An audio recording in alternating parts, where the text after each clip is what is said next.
Hello, welcome to Oxford Heirlooms. Today I'm going to attach the fancy cuffs to the little puff sleeves. Now the sleeves are not puffed yet because I haven't gathered them up.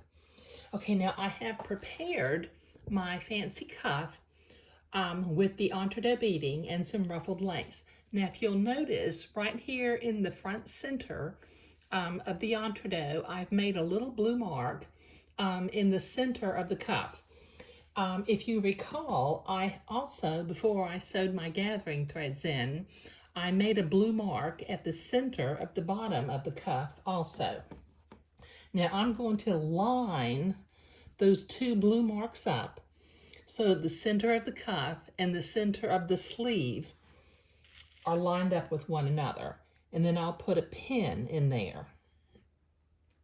Okay, now over here on the right side, I'm going to collect my two gathering threads that are on the right side of the fabric, and I'm going to gather the fabric until it's the length of the entree, or 1/2 of the entree. So I can bring my piece of entree over here to the edge of the sleeve, and I can pin that in place. Okay, now since I've got about 2 inches without gathering threads, I can go ahead and put a second pin in here, and then I'll move my gathering threads, or my gathers, until they're evenly spaced along the gathering thread, and pin down the gathered part of the sleeve.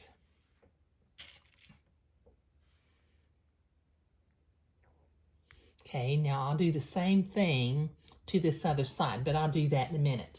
Now, one of the things that I do when I'm making little sleeves, as you recall from the last video, I said these sleeves need to be mirror images of each other.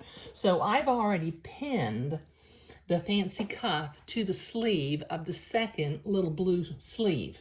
Now, just because I've made mistakes in the past, before I actually sew the fancy cuff to the sleeve, I pin both cuffs to the sleeves, and then I just check. I've got this sleeve says back on the right side, and this sleeve says back on the left side.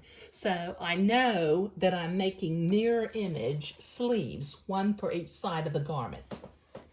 Now on the little pink bubble, I have already sewn the fancy cuff to the sleeve, have not zigzagged it yet.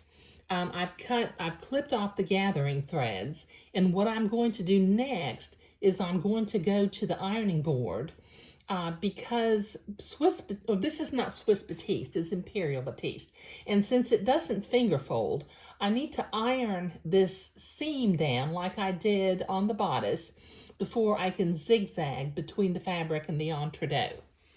Now on this other little pink sleeve, I've already zigzagged it. And the final thing that I need to do in order to finish attaching the fancy cuffs to the sleeves, I'm going to use my seam ripper, and just like on the bodice, that lower gathering thread is still showing. Let's see if you can see that. So I'm going to pull that gathering thread out. It'll just pull right out. And then I'm going to reach inside and get the bobbin thread and pull it off too. Okay, so now this little puff sleeve is ready for me to create French seams on either side, and then we'll set it into the bodice of the garment.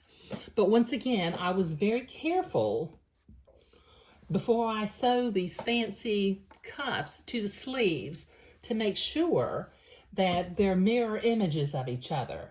You know, if you've been sewing for a while and you've made some mistakes, hopefully you learn from your mistakes. So on this pink sleeve, it says back on the left side, and on this pink sleeve, it says back on the right side. So, you know, and particularly since I'm making 2 bubbles, I have to be very, very careful with what I'm doing.